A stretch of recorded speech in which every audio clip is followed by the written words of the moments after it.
Ever young dynamic energetic మా దర్శకేంద్రులు Shri K Raghavendra Rao గారిని మాట్లాడవలసిందిగా రిక్వెస్ట్ చేస్తున్నాము సార్. ఇందాక నువ్వు చెప్పావే దూరదర్శన్, అప్పుడు సుమలత మీ అమ్మ, నువ్వు కాదు. అందరికీ నమస్కారం.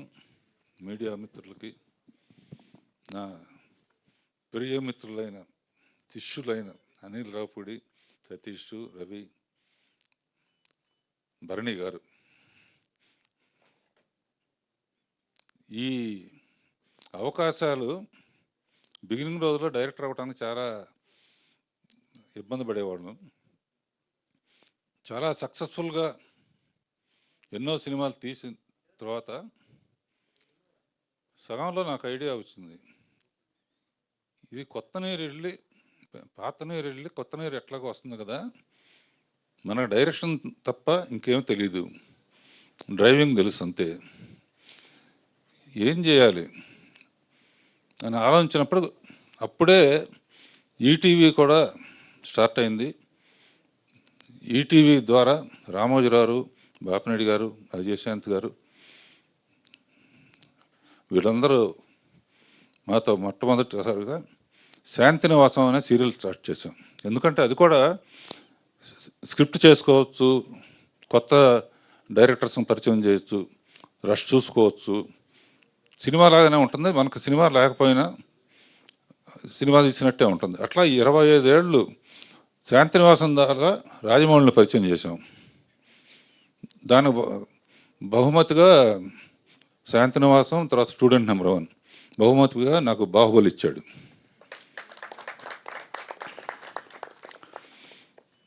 అండ్ ఇప్పటికీ శాంతినివాసం నుంచి ఇప్పుడు కలిసి ఉన్నారం వరకు కంటిన్యూస్గా ఈటీవీకి మాకు బంధం అట్లా కంటిన్యూ అవుతుంది. 2 years బ్యాక్ పెళ్లి సందడని సీరియల్ని వాళ్ళని పరిచయం చేసాం.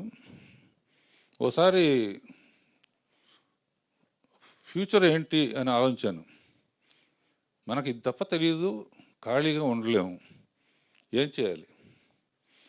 అప్పుడు యూట్యూబ్లో మంచి మంచి షార్ట్ ఫిల్మ్స్ తీసిన వాళ్ళని, చాలా టాలెంట్, మన ప్రశాంత్ వర్మ కానీ, 2-3 ఇప్పుడు పాపులర్ డైరెక్టర్స్ అందరూ యూట్యూబ్ నుంచి వచ్చిన వాళ్ళే.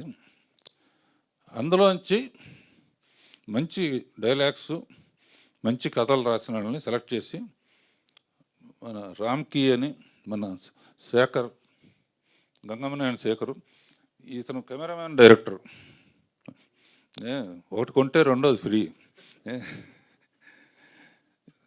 వీళ్ళిద్దరితో ఒక లైఫ్ పార్ట్నర్ అనే సినిమా, 1/2 hour స్టోరీ,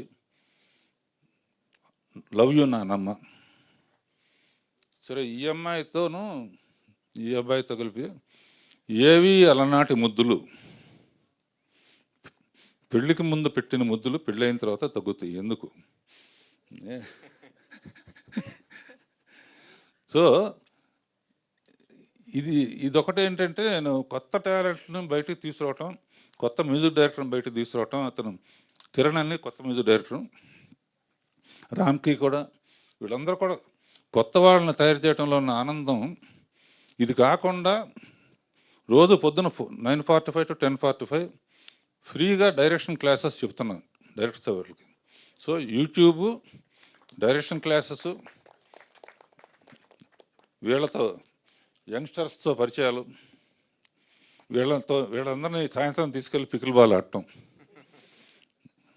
సో వీటన్నిటికీ మూలం, ఇప్పటికీ స్ట్రాంగ్ పిల్లర్గా ఉన్నానంటే ఈటీవీ కారణం, ప్రజలు ఆదరించటం, నాకు ఇష్టమైన శిష్యులందరూ నన్ను ఎంకరేజ్ చేయటం. ముందే తెలుసు నాకు, రాజమౌళి వస్తాడు, అనిల్ రావుపూడి వస్తాడు, త్రికృష్ణ శ్రీని వస్తారు, వీళ్ళందరూ వస్తారు, సుకుమారాలు వస్తారు, మనం గ్యాప్లో ఏదో ఒకటి చేసుకోవాలని ట్రై చేస్తే నిజంగా సినిమాలు వచ్చినాయి. ఇప్పుడు 4 1/2 hour సినిమాలు 17 రోజుల్లో తీసాం అనిల్. అంటే ఒక సినిమా, ఎందుకంటే వీళ్ళు టేక్ 2 లేదు వీళ్ళందరికీ. అంటే మనం మీరందరూ కూడా కొత్త టాలెంట్ని ఎంకరేజ్ చేయాలంటే ఈ వేదిక కథాసుధ అనే వేదిక మాకు చాలా ఉపయోగపడుతుంది. కొత్త ఆర్టిస్టులు కానీ, కొత్త డైరెక్టర్సు, కొత్త writers. So I'm very happy enjoying the. నా కోరిక మీద అనిల్, బిఎస్ రవి మీరు కూడా తప్పకుండా ఒక అరగంట కథలు ఇస్తే మీ బ్రాండ్తో కొంచెం డెఫినెట్గా దీనికి ప్రమోషన్ ఉంటుంది, తప్పకుండా చేస్తారని నమ్ముతున్నాను. ఇప్పుడు